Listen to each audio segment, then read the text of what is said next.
bahwasanya masyarakat yang sudah sangat-sangat paham dengan dunia perbankan, memanfaatkan fasilitas perbankan atau bahasa lainnya lembaga keuangan gitu ya Pak ya, mereka tidak sadar bahwa ternyata tanda kutip mereka dimanfaatkan oleh perbankan. Karena ini suatu kejahatan yang tidak melibatkan satu orang saja, tapi tentunya berjamaah. Sudah biasa dan sering dilakukan. Iya. Dan akhirnya menjadi kebiasaan. Iya. Wah ini kan, wahai. Jadi kejahatan perbankan itu dimulai ketika teman-teman di industri jasa keuangan itu ditekan target.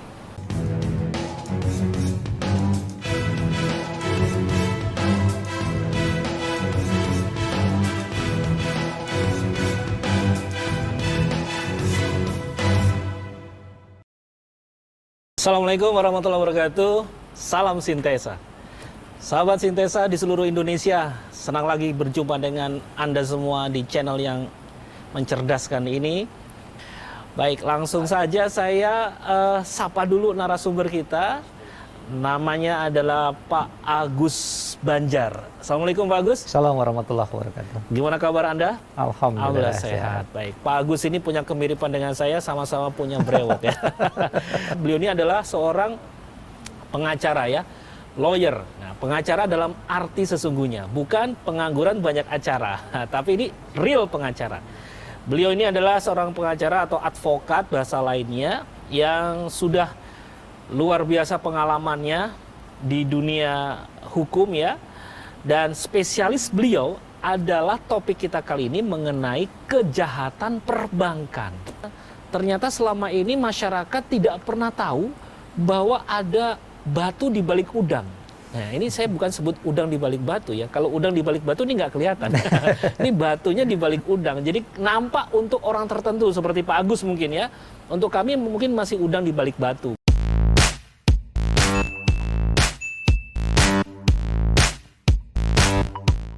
Bahwasanya masyarakat yang sudah sangat-sangat paham dengan dunia perbankan, memanfaatkan fasilitas perbankan atau bahasa lainnya lembaga keuangan gitu ya Pak ya, untuk fasilitas pinjaman-pinjaman, pembiayaan-pembiayaan, mereka tidak sadar bahwa ternyata tanda kutip mereka dimanfaatkan oleh perbankan. Ini seperti apa sih ceritanya kejahatan perbankan ini yang ternyata luar biasa merugikan nasabah yang mereka tidak sadar?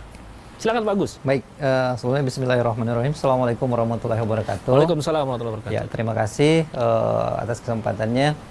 Jadi sebenarnya kasus kejahatan perbankan itu sederhana. Jadi bank itu suatu institusi yang diproteksi, sebenarnya diproteksi. Cuman ketika dilakukan oleh orang internal ini sangat mudah. Saya potong. Dilakukan oleh orang internal sangat mudah. Artinya orang eksternal seperti kami masyarakat awam tidak akan pernah tahu cerita itu. Oke. Lanjut Pak, ini menarik. Nah, jadi ada di sini satu kasus. Sebenarnya ketika keliling Indonesia beberapa kasus hampir mirip yang sama. Nah, saya menemukan satu kasus di Jakarta yang bagi saya lucu. Kenapa lucu? Karena ini suatu kejahatan yang tidak melibatkan satu orang saja, tapi tentunya berjamaah.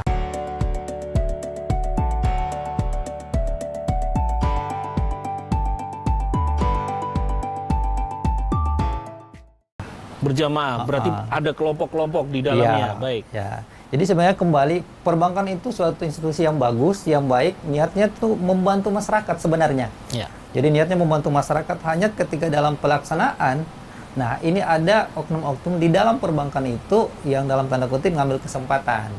Dan itu tidak bisa dideteksi secara umum oleh masyarakat bahwa ada tindakan yang dilakukan oleh mereka. Ya, itu susah mendeteksinya. Susah mendeteksinya. Susah mendeteksi oleh orang awam. Tapi ketika orang yang paham ngelihatnya, ya itu tadi mudah mendeteksinya. Baik, itu baru ketahuan biasanya setelah ada laporan atau memang ada orang yang kemudian curiga dengan transaksi itu? Oh iya, jadi sebenarnya kembali ke tadi, ketika di profesi itu kami selalu menggunakan surat Al-Hujurat ayat 6. Baik. Jadi, ayo orang-orang beriman, ketika kita mendapatkan berita disuruh teliti. Jadi sebenarnya kami ketika dapat berkas itu mengaudit dulu. Kita konfirmasi dulu. Tabayun dulu. Jadi kita tabayunnya by data. Baik. Nah, ketika kita tabayun by data, di situ kebuka. Ternyata banyak sekali pelanggaran-pelanggaran yang dilakukan dan itu dianggap biasa karena sudah sering terjadi, dianggap sebuah kebiasaan dan itu dianggap tidak menjadi persoalan. Potong lagi nih, menarik nih. sudah biasa dan sering dilakukan. Iya. Dan akhirnya menjadi kebiasaan. Iya. Wah, ini kan, wah, jujur aja ya, seperti seolah-olah perbuatan yang salah tapi dibenarkan, begitu Benar, kan? benar. Oke, cerita lagi Pak. Jadi Ini biar seolah-olah detail. perbuatan yang salah, tetapi karena yang dirugikan ini tidak paham bahwa dia lagi dirugikan, akhirnya dia terima.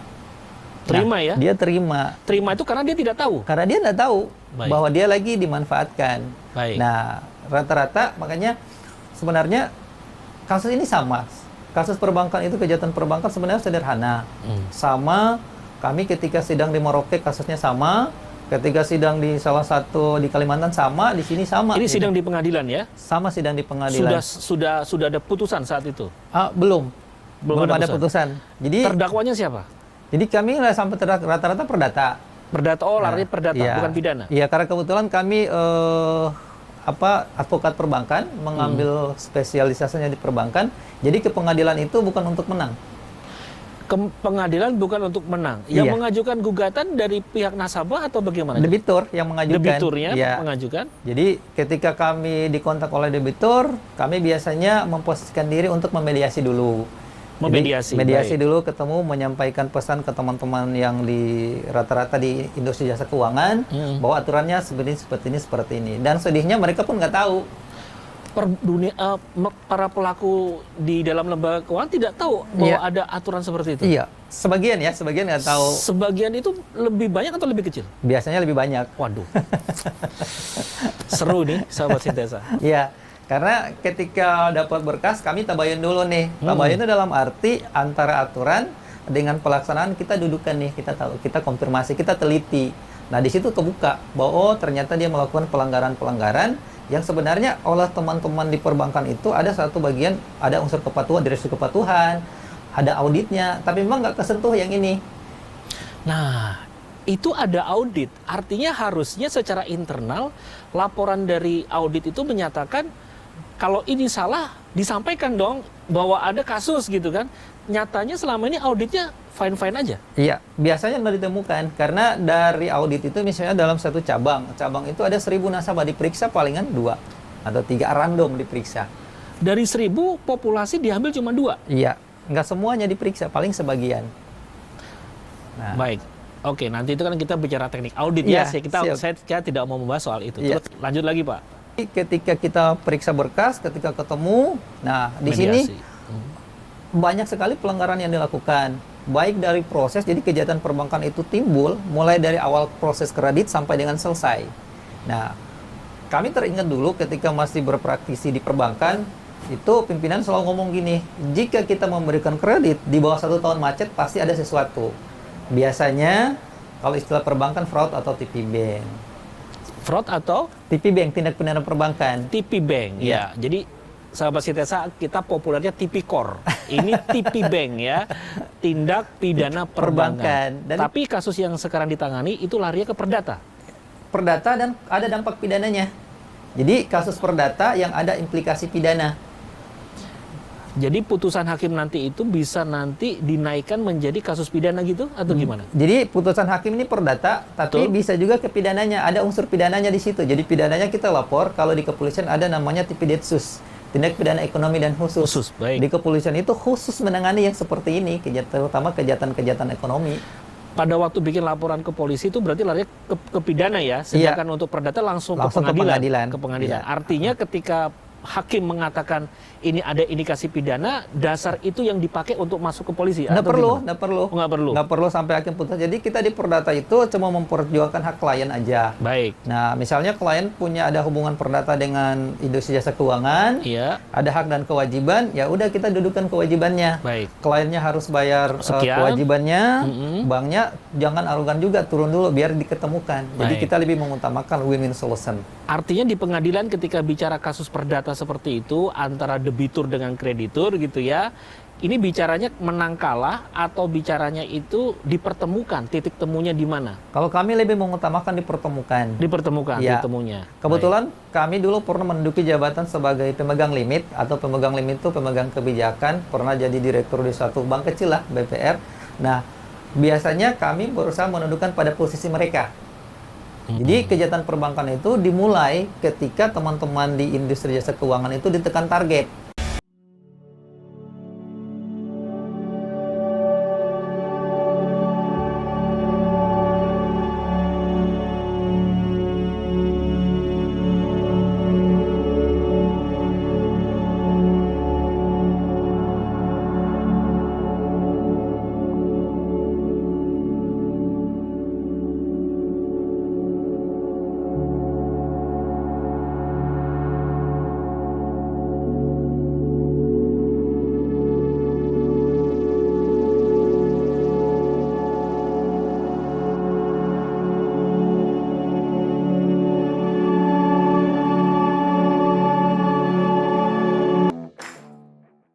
Oke, tadi kan awal mula sengketa itu terjadi ketika antara debitur sama kreditur tidak mendapat titik temu, ketidakmampuan bayar dan seterusnya gitu kan. Akhirnya larilah ke pengadilan, merasa dirugikan debiturnya atau krediturnya punya hak untuk mengambil jaminan atau menyita seperti itu kan ya.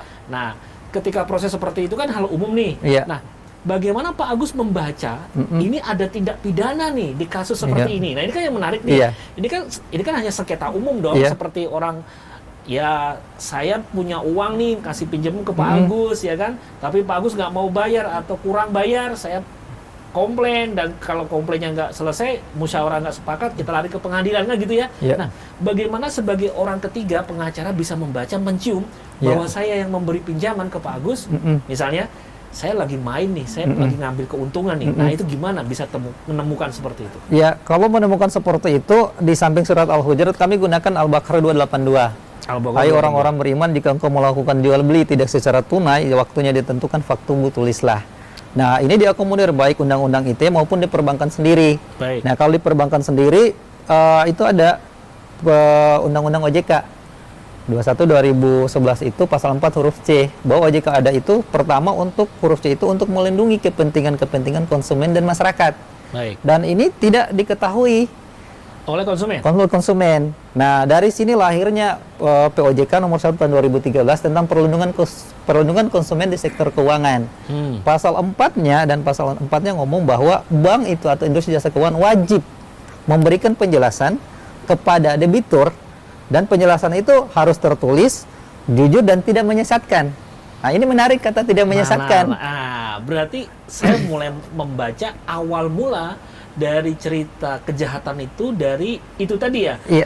Disuruh tulis, tapi tulislah dengan sesuatu yang bisa dipahami dan tidak menyesatkan. Artinya selama ini yang terjadi di masyarakat, ketika kita membaca perjanjian dengan perbankan, seringkali nasabah, debitur tidak paham terhadap isi perjanjian itu.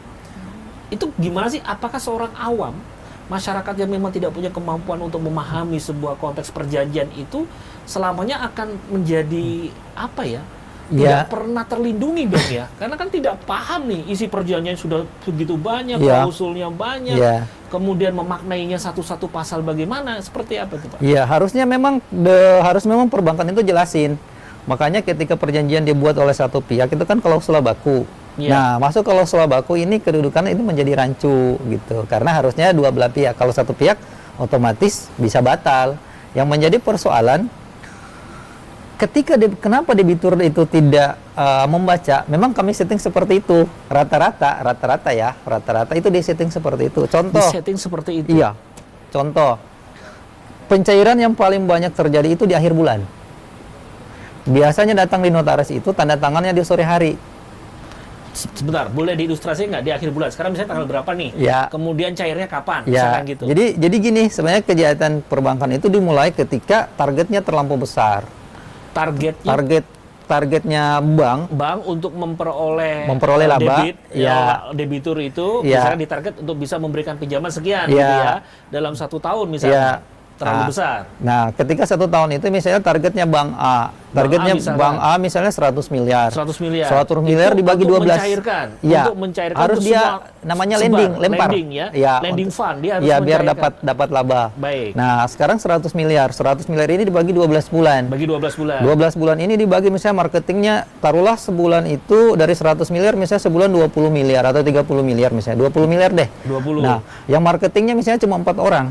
Baik. Nah, ini 4 orang ini dibagi. Dia dalam akhir bulan itu, setiap satu bulan itu dia harus profit kan sudah dibagi juga nih. Iya. Misalnya sebulan itu targetnya dia cairnya 5 miliar. Iya. Sekarang ketika sudah tanggal 20 atau tanggal 15 ke atas, Iya. itu sudah hari-hari yang luar biasa, tekanan bagi dia. Oke. Mau dan tidak mau dia harus cari untuk memposisikan biar dia mencapai targetnya. Mm-mm. Akhirnya dia cari. Ketika dia cari, ada debitur misalnya yang ada persyaratannya yang masih kurang. Nah, di sini mulai. Oh. Karena terkait tekanan. Persyaratan kurang kemudian seolah-olah terpenuhi. Seolah-olah terpenuhi, dan kalau tidak terpenuhi, dipenuhi. Kalau tidak terpenuhi dipenuhi. Dipenuhi. Oh, Nah. dipenuhi itu kan biasanya melibatkan pihak ketiga seperti dan seterusnya. Iya, kalau sebelum masuk jadi proses di bank dari awal sampai akhir itu melibatkan tidak bank saja dan debitur. Iya. Dua ya. Iya. Ini kalau terkait dengan Kredit. jaminan. Iya, terkait dengan jaminan. Jaminan. Karena nggak Baik. mungkin dong, Iya. bank kasih pembiayaan 1 miliar nggak ada jaminan. Ini oke, baik, artinya kalau kita sudah bicara nilai pinjaman di atas miliar gitu Iya. ya, berarti yang dijaminkan itu pasti kalau nggak tanah bangunan. Iya. Hanya itu aja kemungkinan. Ada Nggak juga- bicara tentang emas, tentang Ada, investasi, ada, yang saham gitu.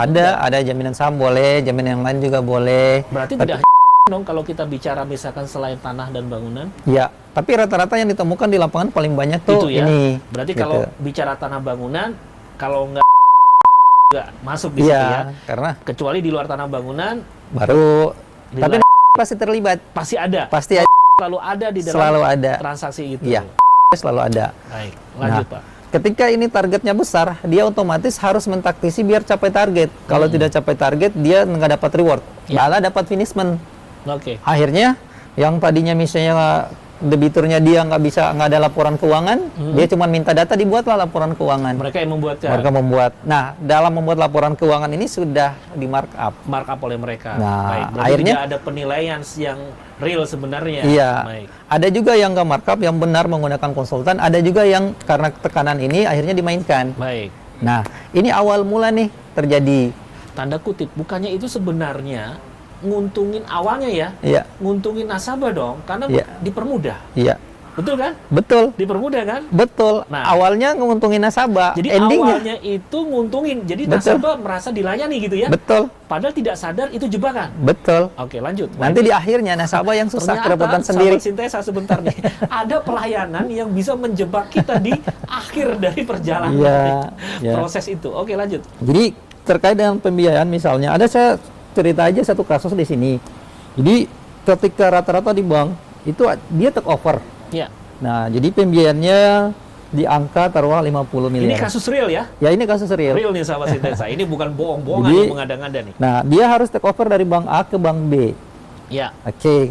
Take over ini pasti ada jaminan dong. ya. Nah, ketika jaminannya ini belum cair di bank A, di bank B yang klien atau debitur ini belum ada dananya. Cara dapat dananya gimana? Proses dulu di bank B. Sebentar, saya potong dulu Pak Oke. Agus. Kenapa si PTA ini mau di take over ke bank lainnya? Apakah dia punya kasus dengan bank awal itu, atau dari bank yang mau melakukan take over itu melihat bahwa PTA ini adalah calon debitur yang prospek buat PT untuk bank B misalnya? Ya, biasa prospek. Prospek, Jadi ya? di bank itu karena sudah diproteksi, kenapa sih kita buka tabungan itu harus ada nama ibu kandung? Atau karena itu semuanya dilaporkan. Ada namanya kalau dulu SID, Apa itu? day checking. Day checking. Nah, baik. sekarang slick. Jadi situ kegambar tuh semua. Jadi biasanya yang pindah itu nasabah-nasabah yang pasti prospek. Dan dia kalau istilah di ini namanya prime customer. Artinya Prioritas lah. dapat prioritas, dapat clearance seandainya dari BI checking itu tidak Bersih. bersih Dia gitu pasti ya. bersih, nggak di blacklist. Berarti pihak bank yang tadi mau take over, dia buka BI checking gitu ya, Ya, ngecek, pasti. wah, histori transaksi Ya. dengan perbankan lainnya aman gitu ya. aman. Wah, ini mending jadi nasabah saya gitu kan Betul. ya. Baik. Jadi karena target tadi kita ngejar dia. Terus kenapa si PTA ini tertarik dengan mau di take over oleh bank yang ini nih, ini Ya. tadi bank B misalkan. Ya. Nah, gimana Ya, biasa tuh? ada iming-iming, namanya marketing. Iming-iming. Ya, masarnya pasti, oh udah kesini kami lebih baik, kami lebih ini, kami lebih ini. Seperti durasi peminjamannya jadi lebih lama. Bisa lebih lama, bisanya rate lebih Marginnya, murah. rate-nya lebih rendah. Iya. Itu yang dua kata itu yang paling dicari oleh nasabah. Benar. Baik. Jadi biasanya fasilitasnya juga gitu. Jadi dibangun hubungan emosional. Misalnya Pak Arisman prime customer saya, target nih Iya. Pak Arisman sukanya main golf. Saya harus bisa main golf dong. Oke, entertain Iya. gitu ya, Seperti dilayani didekatin. seperti itu. Jadi Baik. membangun hubungan emosional Oke, dengan baik. klien seperti itu. Karena kita punya target di dianya. Baik. Nah, kasus di PT ini ketika di take over, Iya. ini kan uangnya belum cair. Ya, Di sini sudah ada utang. ya. Nah, utangnya tapi nggak seberapa. Jadi, misalnya dia total asetnya itu taruhlah 100 miliar. Baik. Tapi utang di sini cuma 20 miliar misalnya. Berarti jauh Jauh lebih besar. lebih besar. Asetnya. Dia punya tagihan misalnya ada 50 miliar. Baik. Wah, ini tinggal gini selesai. Iya, Nah, baik. akhirnya dipermudah. Nah, ini awal. Ini dipermudah. Baik, artinya sebenarnya dari sisi likuiditas PTA itu tidak ada masalah, Tidak ada masalah. dia membayar kepada bank pertama Iya. gitu ya. Jadi seolah-olah ini pihak bank B ini melihat potensinya bukan sekedar menutup hutang di bank sebelumnya, tapi mencoba mengambil PTA ini untuk keperluan dia. Betul.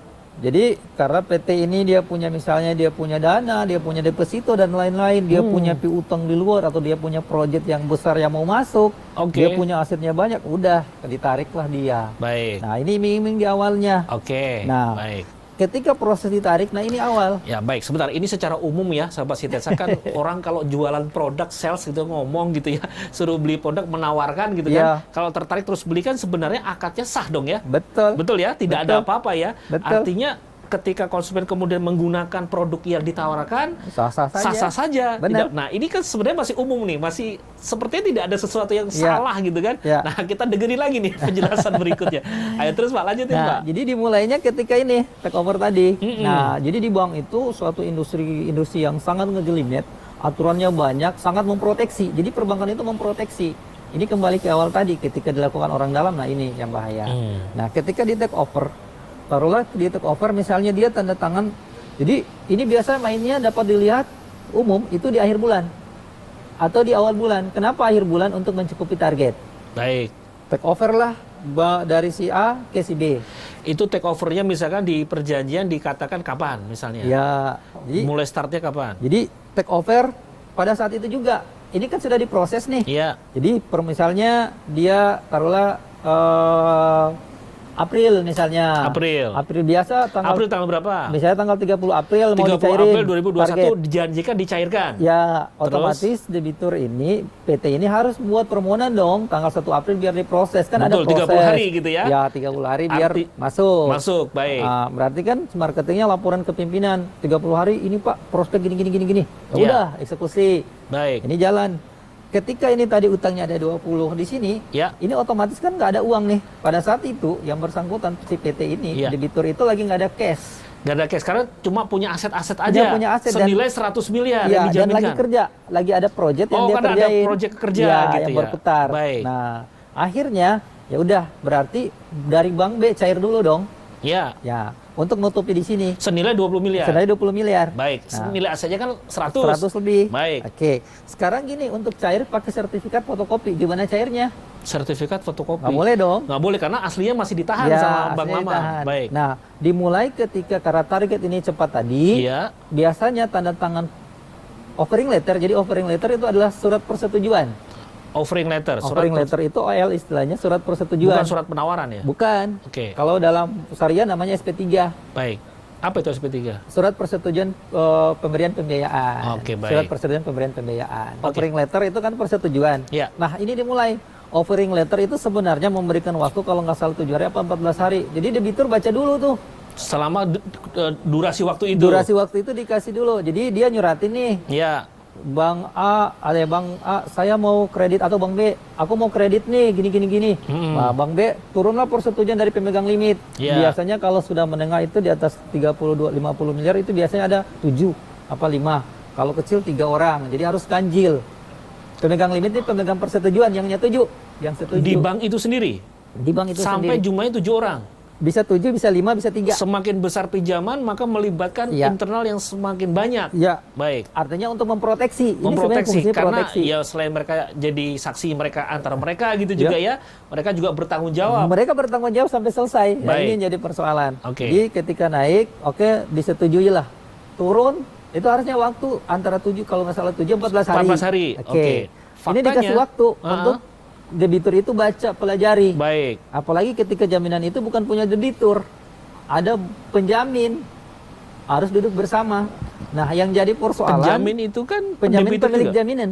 Bukan, biasa ada juga yang penjamin itu pemilik jaminan. Karena debitur misalnya ngajuinnya 50 miliar. Ya. Jaminannya cuma 20 miliar. Ada aset yang lain, punya misalnya saudaranya misalnya. Ceritanya atau orang lain. yang menggunakan aset orang lain. Itu ya, harus dipanggil juga. Dipanggil juga. Jika cuma debitur aja, Kalau cuma debitur saja? sama harus tetap dikasih waktu. Oke. Di offering letter itu ditulis, dibuat 2 rangkap ditulis. Baik. Yang menjadi pertanyaannya, yang menjadi masalahnya, offering letter ditandatangani pada saat itu, PK ditandatangani pada saat itu juga, SKMHT, kan tadi nggak bisa APHT. Sahabat Sintesa, ada istilah penting. SK, MHT. apa itu Pak? Jadi SKMHT itu surat kuasa untuk membebankan hak tanggungan. Surat kuasa untuk membebankan hak tanggungan. Nah, jadi ini yang berwenang adalah Gunanya buat apa? yang berwenang adalah gunanya gini.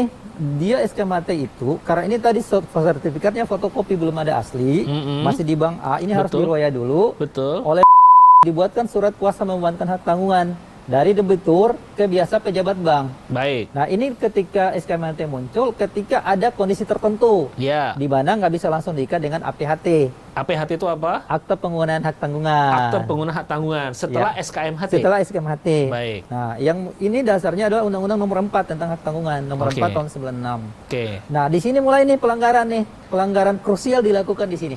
Titiknya di situ. Titiknya di sini. Seperti apa?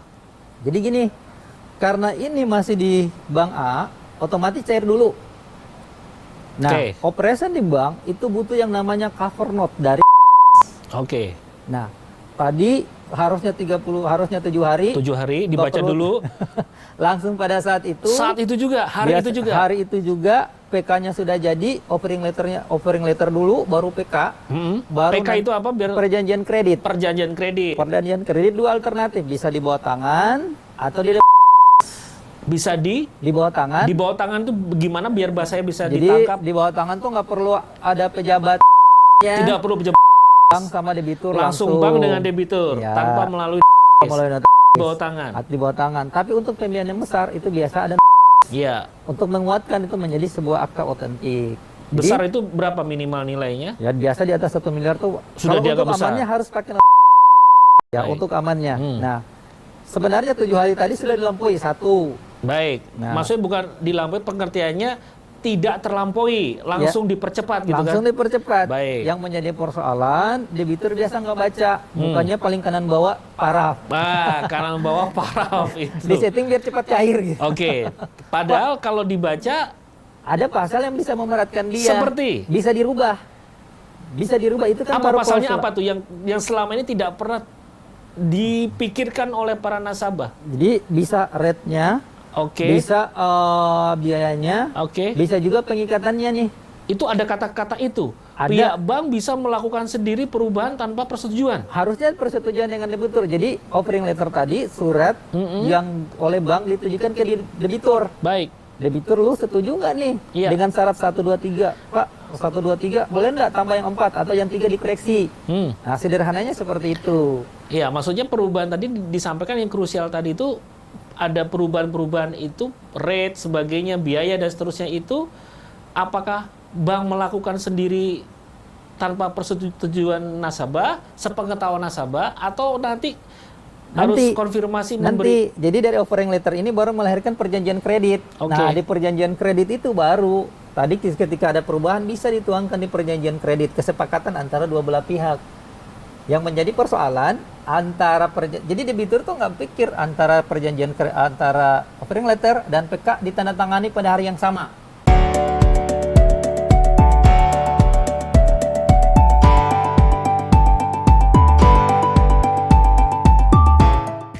Sudah nggak pikir nih. Iya, karena Tanda buru-buru. tangan, Iya. buru-buru. Yang kedua, biasanya harus di depan. Untuk menjadi akte otentik itu dibuat dan ditandatangan di hadapan. Biasanya di paling atasnya dijelaskan pada hari ini telah menghadap ke tanggal sekian menghadap betul, kepada betul. saya. Nah, jadi harus face to face. Iya. Nah, yang menjadi persoalan pada saat itu hadir. Iya. Tanda tanganlah surat kuasa membebankan hak tanggungan. Iya. Oke, clear. Sebenarnya masalahnya clear. Cuman karena butuh cepat, proses tadi yang 7 hari dilewati. Iya. Yang kedua, yang marketing ini kejar karena misalnya akhir bulan nih. Iya. Ini kejar untuk pencairan. Iya. Kenapa pencairan? Sebenarnya prosesnya saja. Iya. Biar dia dapat funding by lending. Jadi ketika Apa itu funding by lending? kalau funding itu penghimpunan dana. Penghimpunan Lending dana. itu pelemparan. Baik. Kalau funding berarti pada tanggal misalnya dia cari tanggal 30. 30 April. 30 April misalnya. 30 April itu bank A, bank tadi bank B itu mencatat pendapatan dari dana pihak ketiga. Jadi ini jadi tabungan nih. Misalnya cari 20 miliar tuh. Iya. Itu jadi Itu masuk ke rekening apa itu? masuk ke rekening debitur. Oke. Tapi biasa debitur jangan tarik ya. Oh, Nanti di tahu. awal bulan. Oke. Biar bagus cabangnya. Oh, tapi sudah dicatat sebagai pendapatan. Sudah dicatat sebagai dana pihak ketiga. Dana pihak ketiga. Ya, Baik. yang Terus di satu sisi dari lendingnya atau kreditnya sudah dicatat laba. ada keuntungan. Udah ada keuntungan. Karena nanti dia harus membayar di atas margin Ya, atau kesepakatan ya, rate-nya sudah berapa. sepakat. Baik. Jadi laporan keuangannya karena dia biasanya menggunakan accrual, ya udah Baik, paham dicatat. saya. Ya, baik. Sebenarnya masih fine-fine aja. Nah, itu masih fine, betul. Masih Nah, fine. terus mana itu yang Ketika di SKMHT ini tadi. Nah, bank akhirnya ngambil SKMHT tadi, setelah tanda tangan, cover note-nya dibawalah ke bank. Biasanya juga kalau sudah saling kenal, tanda tangannya di bank. Iya. Jadi ketika tanda tangan udah bawa cover note kosong, tanda tangan sakti, kalau saya istilah tanda Iya. tangan sakti biar Tanda cair. tangan sakti. Oke. Tanda tangan, nomor sama tanggal. Nomor sama tanggal ini dimasukkan di aplikasi untuk cair. Artinya gini, mengatakan ke bank, lu cairin aja, semua prosesnya gua sudah handle, aman. Berarti cover note itu seperti jaminan dari seorang profesional yang mengatakan apapun yang terjadi nanti saya sudah Siap. melaksanakan kewajiban Ya, saya. sudah diproteksi. Permasalahan mulai muncul ketika ini kan berarti selesai. Harusnya ini dijelaskan ke debitur di awal. Pak, SKMHT ini menurut Undang-Undang Hak Tanggungan pasal 15 itu jangka waktu 30 hari ya. Kalau ini belum lewat lagi 30 hari belum APHT, Bapak datang lagi. Ini nggak dijelasin ke debitur. Nah, mulainya nih biasanya dibuat SKMHT itu langsung 2. Jadi dibikin berlaku surut.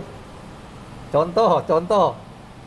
Tanda tangan tadi 30 April. 30 April pencairan tuh. Pencairan dan tanda tangan cover note kan SKMHT. Iya, betul. SKMHT ini berlaku untuk waktu cuma 30 hari. Berarti Mei dong. Mei. 31 Mei. Iya. Nah, untuk Mei ini kan tadi kan masih proses. Oh, berarti ada proses lanjutan. Iya, ini kan sertifikat langsung dibawa ke BP. Yang dari asli dari bank sana dibawa ke Nah, bank awal. Baik. Sekarang gini, hanya memproteksi waktunya 30 hari. 30 hari. Harus selesai. Baik. Ketika 30 hari nggak selesai, debiturnya dipanggil lagi bikin SKMHT kedua. SKMHT biaya kedua. lagi. Oke, Nah, biaya lagi. ini dapat kebaca, makanya ketika kita tabayun tadi menggunakan surat al-jilid kebaca. Biaya menggunakan APHT itu langsung 2. Dapat 2 dia. Tagihan. Contoh Iya. 900.000 di cover note kan dijelasin tuh biaya-biaya. Iya, iya. Cover APH SKMHT-nya 2. Nah, kita sudah curiga, kenapa 2? Padahal ditagihkan di tanggal 30. Cover note itu keluar kan tanggal 30 April. 30 April. Baik. Tanggal 30 langsung ada SKMHT-nya 2. Padahal kan baru tanda tangan 1. Satu, baru Ya, harusnya betul. nanti di Mei bikin baru. Mei bikin baru lagi. Kenapa ditarik di awal? Ya. Oke. Untuk ini tadi, ini mulai melanggar POJK nomor 1 tahun 2013 tadi yang menyesatkan. Debitur nggak diberitahu. Ya debitur maunya enak-enak saja. Nah, debitur juga memang harus pintar. Makanya OJK itu mengeluarkan buku. Berarti kerugiannya cuma 900.000 dong misalnya.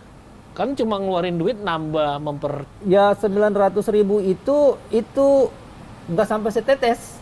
Dari? Ibaratnya lautan itu nggak sampai setetes. ada kerugian lebih besar lagi. Kerugian lebih Nah, besar. yang mana itu kerugiannya? Nah. Ini seru nih, yang gede aja nih gimana? Ya, ketika ini tadi nggak dijelaskan, debitur nggak dijelaskan, taruhlah ini Efeknya? jalan. Ya. Persoalan muncul ketika 30 hari SAPHT belum jadi. Baik. Belum jadi. Belum jadi. Apalagi misalnya tanda tangannya di kota A, kan batasnya wilayah. Nggak bisa dong dia jadi PPAT di kota B. Oke. Garis rekanan.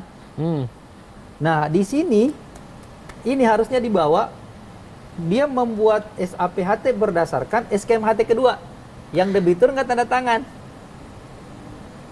Tadi kan datang 30 April. Iya. Kemudian harusnya Mei datang lagi. Betul. Mei-nya debitur nggak datang, tapi keluar SKMHT bahwa hari ini telah menghadap kepada saya.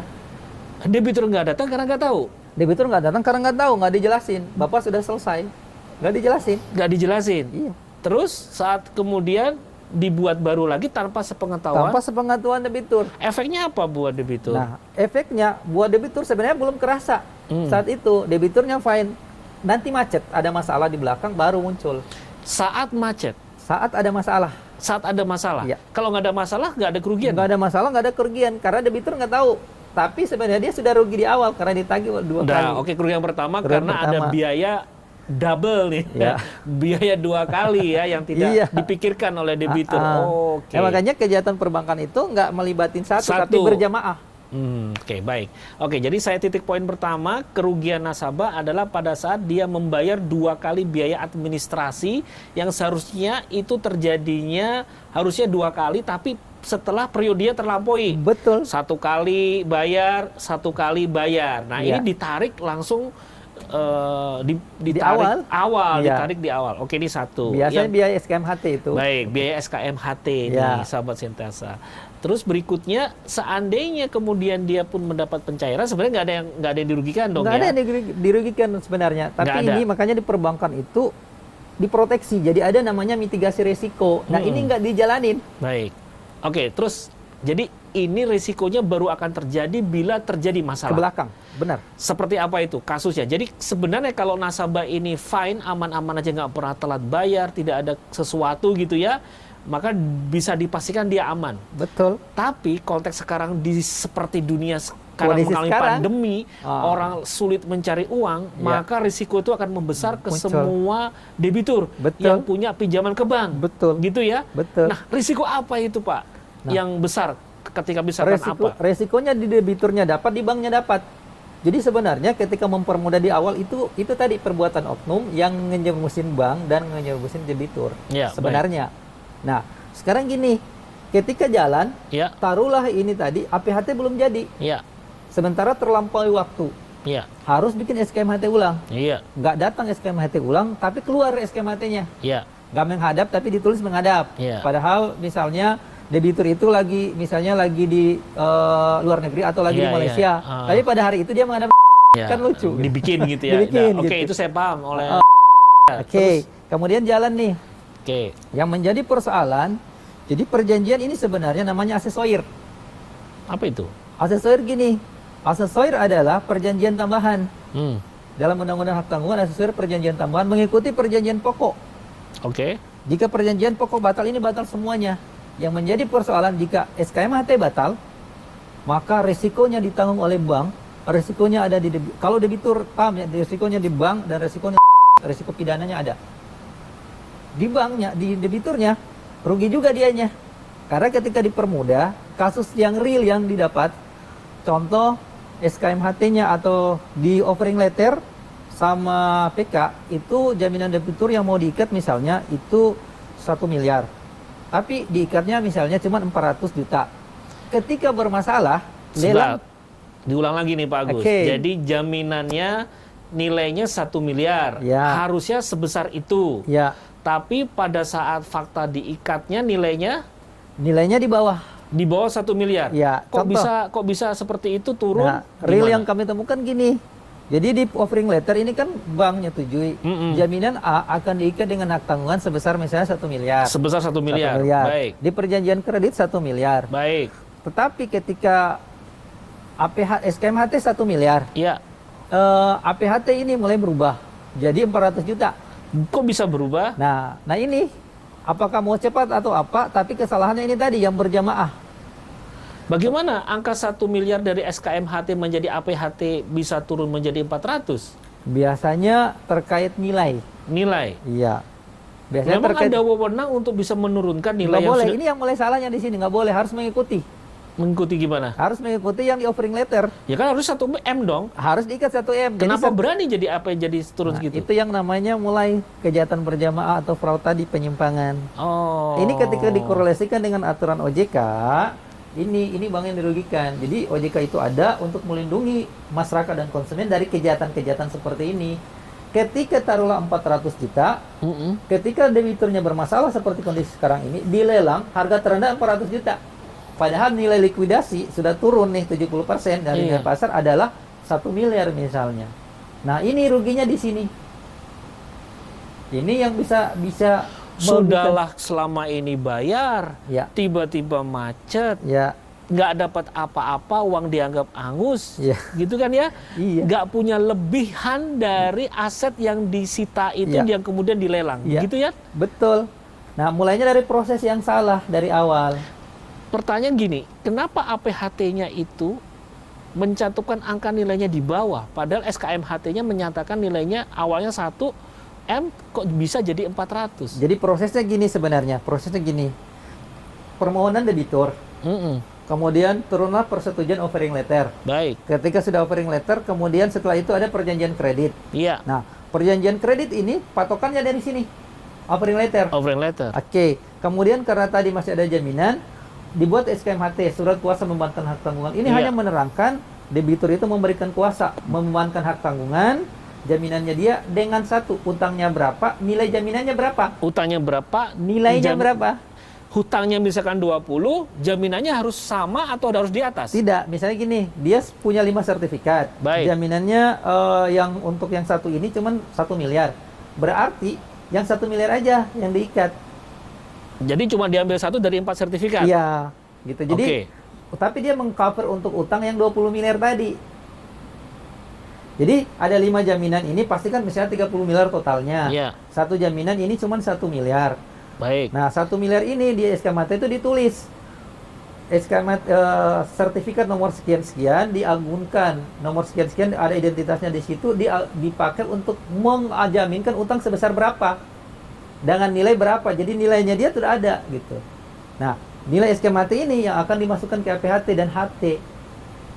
Jadi dari permohonan, offering letter, perjanjian kredit, SKMHT, APHT, HT, baru proses lelang. Karena ini otentik semuanya.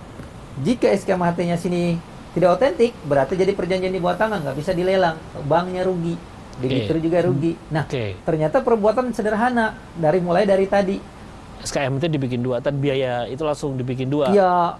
Tidak menghadap tapi dianggap menghadap. Iya, dan ini bisa kena pidana 266. Oke, baik, ini kejahatannya dimulai karena melibatkan di situ. Betul. Baik. Cuma yang saya masih agak sedikit confused tentang nilai SKMHT yang beda dengan APHT kemudian HT-nya gitu. Iya. Itu kan SKMHT-nya 1 ya, 1 miliar. Kemudian bisa diturunkan menjadi 400 juta itu tanpa sepengetahuan debitur gimana? Ini Atau terkait biaya. Kalau saya tidak salah, pengikatan itu, jadi misalnya gini, kalau 1 miliar biayanya kan harus diikat berdasarkan 1 miliar. Iya. Kalau 400 juta, kan diikat cuma 400 juta kan? Iya. Berarti biaya yang dihitung cuma pembandingnya adalah 400 juta kan?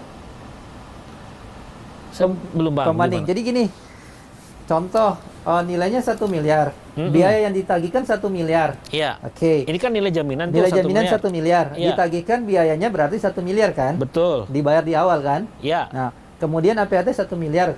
Harusnya 1 miliar dong. Harusnya 1 miliar. Iya. Ketika sini berubah, berarti pembandingnya turun atau naik? Nilainya jadi turun kan? Kok bisa berubah pertanyaan saya? Nah, ini yang salahnya di sini. Ini yang mulai merugikan debitur. Syukur nggak jadi masalah. Ketika jadi masalah, Itu debitur diketahui nggak sih sama debitur bahwa nilainya biasanya jadi turun? debitur nggak tahu, karena debitur itu cuma tanda tangan. Selesai. Ini sudah proses nggak melibatkan debitur. Sudah nggak ada debitur di sini. Adanya dan di sini. Ya, tapi kan artinya ketika cair nih 1 M, Ya. ya kan? Nilai sertifikat kan juga 1 M dong. Betul nggak? Lebih. Hah? Harus lebih. Malah harus lebih? Iya. Nah, artinya kalau sewaktu-waktu ini terjadi kemacetan kredit dan dilelang harusnya nutup. Betul. Selesai dong. Betul. Loh, kok tiba-tiba jadi 400? Nah, pada kasus ini kami pernah mempersoalkan, loh kok dinilainya cuma sekian, padahal nilainya sekian. Iya. Bahasanya lucu. kan itu biar kalau Anda pelunasan bayar segitu gitu. Kalau Jadi biar Anda ini yang tidak semua orang Paham. aktif itu paham. saya juga nggak paham nih sama sintesa. Bagaimana Dia dari nggak paham. satu Dia nggak paham mitigasi resiko. Ini mitigasi. nilai. Jadi misalnya gini, Ah, taruhlah ini tadi kan 1 miliar, taruhlah kita dapat 10 juta. Iya. Atau taruhlah 1 miliar ini kita dapat 10 juta. Iya. Kalau 400 juta, pembanding 10%, 1% berapa? 4 juta. 4 juta. Iya. Berarti ada? Selisih 2 juta. Nah, diambil kesimpulan sendiri.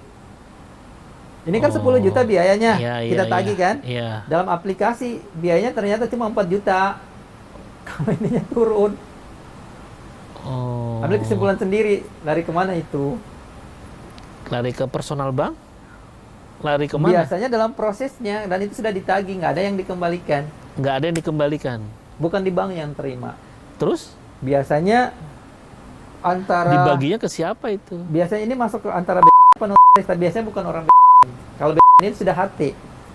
Hak tanggungan. Iya, biasanya di nya. Dong berarti yang terlibat. Karena semua ini diurus. Jadi debitur itu cuma datang dengan kreditur ketemu jret. Setelah itu selesai. Bank juga selesai, yang ngurusnya ibaratnya pihak ketiga itu Ah, dan PPAT sampai dengan selesai, sampai sertifikat itu dibawa lagi ke bank untuk sudah diikat APHT, sudah diikat HT seperti itu. nah, terus pelakunya sudah disimpulkan satu ada bermain. Terus tadi disebutkan internal bank tadi mana tadi kan tidak disebut dia terima keuntungan. Nah, internal bank ini pertama kalau dia benar-benar bersih dapat keuntungan dari tadi funding by lending. Ya, baik. Nah, yang kedua biasa ini ada antara sama orang bank Hmm. CS. Oh, komisi, Iya. Kan biasa mainnya notaris rekanan. rekanan. Iya, dibantulah itu makanya dipercepat. Nah, ini yang menjadi persoalan. Kenanya di situ. Ingin mempercepat sampai target, tapi ngorbanin diri sendiri. Dan dia nggak tahu kalau di salah satu dari 8 risiko bank itu ada salah satunya risiko hukum. Baik. Ini yang jadi persoalan. Makanya kenapa orang bank itu nggak mau memberikan kredit ke 5. Ada 6 nih, tapi yang 5 ini pantang. Apalagi profesi kami lawyer. Paling ditolak. Biasa ini penegak hukum nih. Polisi, jasa hakim ada sih, tapi biasa mereka ini dari gaji. Tapi kalau yang lain ini usaha mereka nggak mau. Nggak mau ngasih ya? Nggak mau ngasih. Pertanyaannya kenapa? Karena ini berarti mereka cuma baca aja kan aturannya. Yang lebih ditagih kalau semuanya macet ditagih yang mana? Masyarakat. Karena masyarakat dianggap nggak tahu. Jadi coba saya buat sebuah simpulan sederhana ya. Ini kita bicara tentang kasusnya proyek dari perusahaan gitu ya. Ya. Bagaimana kalau ini terjadi pada individu masyarakat ya. Yang misalnya begini nih, sahabat Sintesa, saya misalkan seorang pegawai swasta ya. Punya gaji 10 juta misalnya. Saya mau beli rumah nilainya 2 miliar ya. Dimana kalau bank itu selalu membuat sebuah prognosa, membuat sebuah analisis bahwa nilai pinjaman yang bisa diambil adalah 40% dari pendapatan. Itu dikalikan sekian ya. Yang kemampuan nanti kita membayar 2 miliar misalnya gitu ya. 2M dibagi berapa bulan misalnya, berapa tahun dibagi bulan. Nah itu ternyata saya harus mengangsur katakanlah 4 juta ya. 4 juta setiap bulan untuk durasi sekian lama. Faktanya ternyata di lapangan pihak bank itu sebenarnya paham bahwa sebenarnya kemampuan membayar saya itu tidak akan mampu. Benar. Bukan 44 juta karena saya harus punya kebutuhan lain-lain. Betul. Kemudian diangkatlah di markup ceritanya begitu supaya saya tetap dapat pencairan dan saya bisa dapat rumah kan gitu ya. Tapi ketika proses menuju pencairan, akad, dan seterusnya kayak tadi ya, SKMHT dan seterusnya, kalau buat saya misalkan saya nggak punya apa-apa, yang dijaminkan misalkan apa? Pengangkatan pegawai gitu ya, SK dan seterusnya itu dinilai sama pihak bank. Nah, dan setelah itu ternyata karena kita tidak mampu dan dianggap mampu, dan diikat kita dengan hak tanggungan, di perjalanannya kita ternyata gagal bayar. Nah ini yang serem nih. Kita kreditnya macet, angka jaminan kita itu tidak mencukupi gitu ya, tidak mencukupi untuk ceritanya harusnya kan cover semua dong. Ternyata faktanya nilai jaminan kita tidak cukup. Jadi kita cuma diberikan misalkan harusnya kan sisanya dong ya, sisanya balik ke kita gitu kan. Misalkan gini nih, saya punya rumah tadi 2M, sudah saya tunaikan 1M, ternyata kita gagal bayar nih, Ya. lelang saja kan gitu ya. Waktu dilelang harusnya kan saya dapat selisihnya, betul, Betul. kan? Ternyata selisihnya nggak ada. Ya sudah, kita nggak dapat apa-apa, sudahlah kita nggak dapat rumahnya diambil ya sama bank, Ya, uang yang sudah kita bayarkan hangus. hangus. Jadi kalau Serem, selisih kan? dua, selisih untung sama selisih rugi. Jika jual masih menutupi, selisih lebih dikasih ke kita. Selisih lebih. Kalau selisih kurang, kita masih dicatat punya utang. Masih punya utang. Faktanya lebih sering selisih rugi apa selisih Ada yang punya utang, ada yang juga punya lebih. punya Tapi lebih? biasanya jarang. Karena ketika mereka lelang itu pembandingnya adalah lelang pertama nggak laku, lelang kedua nggak laku, lelang ketiga itu ikut HT. Gimana Turun. kalau jaminan nilai pasarnya itu sebenarnya 1,5 miliar, Iya. sudah diikat 900 juta atau 1 miliar, tapi di HT diikatnya 400 juta. 400 juta, disinilah kerugiannya 400 itu yang dihitung, gitu. dipakai. Padahal ini dari awalnya sudah salah. Hmm. Nah, di sinilah yang ini masyarakat tuh kadang nggak paham, kadang nggak tahu. Jadi ternyata jaminan itu nilainya, faktanya tidak seperti di awal perjanjian mengatakan angkanya 1, ternyata di ujungnya tidak 1 gitu ya. Betul. Padahal ini sudah diproteksi. Harusnya untuk jaminan itu menggunakan Itu terjadi di KJPP. semua transaksi seperti ini. Dan rata-rata sebagian besar seperti itu. Ya harus- rugi, yo berarti kerugiannya semua masyarakat yang pinjam ke Banyak bank. masyarakat, makanya pengalaman pribadi itu ketika punya debitur, mohon maaf di beliau itu pegawai, kemudian suami istri pegawai, tapi SK-nya itu dari 80% sampai beliau pensiun itu sekolah. SK-nya sekolah. SK sekolah di bank. Oke. Sedihnya saya ketika waktu itu, ketika ini datang Pak Agus, gini, saya mau tebus rumah. Oh iya Pak, sudah mau ini. Iya Pak, rumah saya mau dijual. Ah, kenapa dijual Pak? Ya saya sudah nggak bisa bayar. Jadi pensiunnya itu harusnya orang menikmati masa Menikmati tua. masa tua, dapat rumah gitu ya, Beliau jual rumahnya, dan nggak dapat nggak dapat apa-apa. Akhirnya ya memperjuangkan hidup begitu, kasihan. Dari situ sebenarnya kami mulai apa ya? Padahal nilai tanah kan naik ya. Nilai tanah selalu naik. Nah, ini juga yang salahnya teman-teman kalau menentukan nilai limit ketika lelang itu harus menggunakan KJPP, Kantor Jasa Penilai Publik. Ya, kantor jasa penilai publik. Nggak bisa Publik. internal. Ada menggunakan internal. Bukannya bank kerjasama dengan KJPP? Harus sebenarnya. Karena penentuan nilai limit dari KJPP. Dari KJPP kan? Dari KJPP. SKMHT kan dari situ Betul. harusnya. Makanya debitur juga kan KJPP kalau rekanan kita nggak tahu. Nah, Iya. debitur kalau yang cerdas itu tadi harus tabayun. Hmm. Kenapa harus tabayun? Dia harus punya KJPP lain untuk menilai. Oh, punya second opinion. Iya, gitu. Baik, Jadi biar baik. pas dipadu. Jangan cuma versi bank aja. Jangan. Siapa tahu ternyata faktanya tidak sebesar itu. Betul. Oke. Karena kan ada nilai likuidasi, kemudian misalnya menilai satu bangunan. Nah, bangunan ini kan harus ada 3 bangunan pembanding. Ya, orang awam mana kepikiran kalau sudah ada orang ketiga yang di-hire bank untuk menilai harga rumah kita yang akan kita beli misalkan, ya mana mungkin dia akan mencari opini berikutnya gitu kan ya. Waduh. Makanya OJK itu mengajak masyarakat untuk pinter. Harus tahu hak dan kewajiban. Jadi makanya di OJK itu ada bagian namanya perlindungan konsumen. Ada bagiannya. Jadi dia mengakomodir kita. Yang menjadi persoalan debitur itu atau rata-rata kita konsumen itu malas membaca. Padahal mohon maaf bagi muslim Rasul itu ummi. Nggak tahu tulis, nggak tahu baca. Tapi ayat pertama yang turun dibaca Iqra bismi rabbikal ladzi khalaq. Suruh membaca. Nah kita ketika mau cair nggak baca. Ini berkas, tanda tangan bagian kanan bawah biar cepat cair gitu. Nah ini yang salah. Jadi karena sikap tergesa-gesa kita. Karena dipikirnya saat diberikan itu surat perjanjian kredit atau offering letter gitu kan dianggapnya, wah ini saya diberi surat langsung tanda tangan dong. Betul nggak sih? Semuanya sudah benar bagi dia. Karena bagi masyarakat awam ini kan yang bikin orang pinter. Betul. Masa orang pinter ceritanya gitu ya dipercaya oleh negara tanda kutip gitu ya mau membohongi saya misalkan gitu kan. Makanya ketika pasal 4 huruf C itu ngomong begini, OJK itu tujuannya Dan salah satu template hadir. loh itu Pak Agus. Iya. Pasti kan template ya, maksudnya kan berulang terus. Pasti, dan ini karena itu tadi di awal, karena Kenapa sudah nggak menjadi ada- kebiasaan. Kenapa ini nggak masuk ke dalam misalkan nih diekspos ke Dewan, ke DPR, maksudnya bahwa atau ini sesuatu yang merugikan loh Iya. buat masyarakat, Iya. kan harusnya disampaikan bahwa seperti ini tuh nasabah itu diproteksi gitu loh, jangan kemudian seolah-olah karena ketidaktahuan nasabah kemudian diabaikan, Iya. diabaikan SOP-nya Betul. gitu kan. Nah, Betul. seperti itu. Jadi di kemudian hari kan dengan mudah dong Bang mengatakan Bapak sudah tanda tanda tangan. tangan gitu. Itu Padahal nggak ada edukasi. betul, itu yang lucu, dan rata-rata semua teringat ketika kami sidang di perbatasan di Merauke itu ada satu kasus.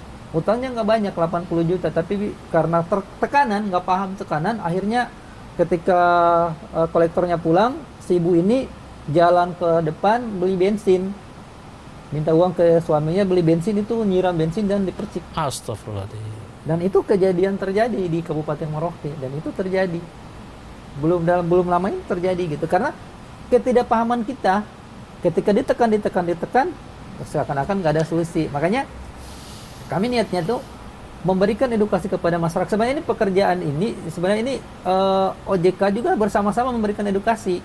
Nah, yang menarik adalah Undang-Undang OJK itu adanya tahun 2011, 2011. Huruf C gini, OJK ada untuk melindungi konsumen dan masyarakat dari kejahatan-kejahatan atau pelanggaran-pelanggaran yang dilakukan oleh siapa? Perbankan, Industri jasa keuangan. industri jasa keuangan. Pertanyaannya, orang industri jasa keuangan aja sebagian nggak tahu kalau ada itu gitu. Nggak tahu ada pasal yang harusnya melindungi konsumennya. Kalau di perbankan sebenarnya gini, perbankan itu ini jurang. Kita kerja benar, kaki satu sudah di penjara, Pak. Kerja benar ya, satu kaki di penjara. Kerja salah, habis. Benar aja nih, karena resikonya high risk high return, resikonya sangat tinggi. Kami aja ketika jadi pemegang limit, tidurnya, aduh gimana besok nih? Karena melihat, loh ini salah, loh ini salah, ini salah. Iya. Nah, ini yang terjadi. Padahal bank menyadari itu risikonya ada kembali kepada dirinya. Betul. Tidak semua yang sadar. Karena teman-teman di perbankan saking sibuk, saking ini Karena dengan target. dikejar target dan Ya, seterusnya. akhirnya nggak baca. Nggak baca. Padahal nggak dalam tahu. undang-undang perbankan itu yang di Perbaik 792, 1098 itu bahaya. Pasal 49 bahaya. Bank yang tidak patuh atau melakukan seperti tadi kejahatan tadi, ancaman hukumannya pidana 3 tahun minimal. Kalau minimal nggak bisa turun, maksimalnya 8 tahun. Denda minimalnya 5 miliar. Maksimalnya sampai 100. Ngeri. Kalau tahu nggak berani. Kalau Ini yang jadi tahu. persoalan. Nah, karena ini kita nggak paham sama-sama. OJK nerbit lagi tuh. Ada satu buku panduan namanya Pahami Hindari. Masyarakat pahami. Hindari yang ini. Praktisi hindari yang begini-begini. Tapi itu karena kita nggak pernah. Nah, ini kendala juga di kita di Biturnya nih.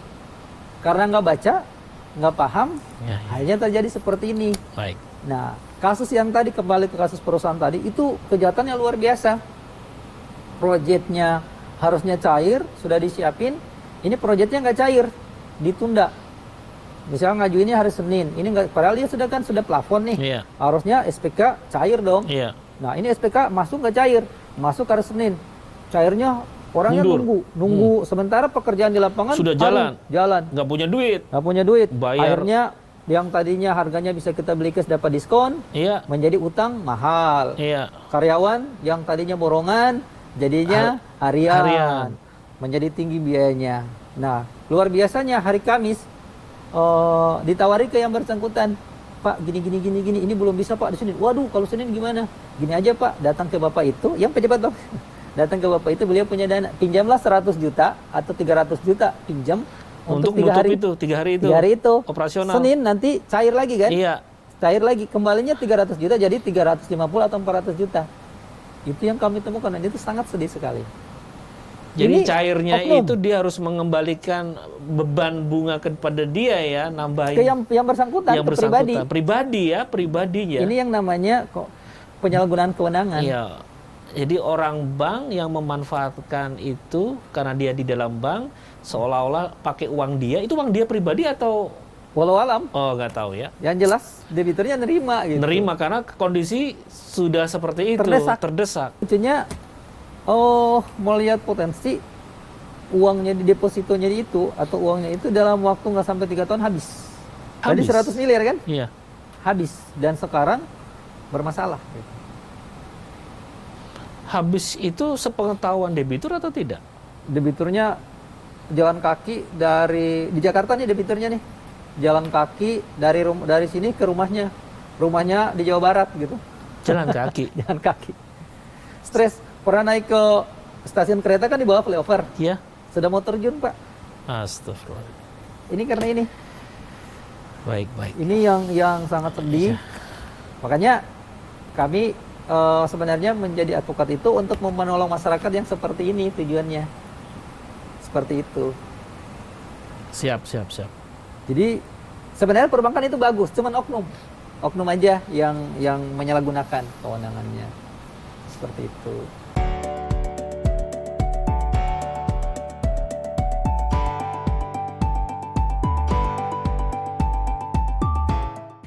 Pentingnya untuk nasabah, bukan cuma nasabah, kita sebenarnya sebagai masyarakat umum, berhati-hatilah ketika kita sedang melakukan transaksi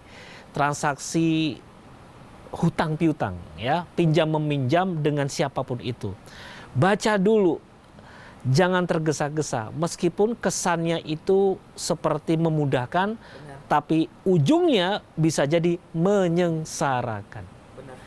Itu saja simpulan kita untuk edisi kali ini, sahabat Sintesa. Terima kasih banyak Pak Agus atas waktunya. Mudah-mudahan barokah ilmu yang diberikan di-share kepada semua sahabat Sintesa.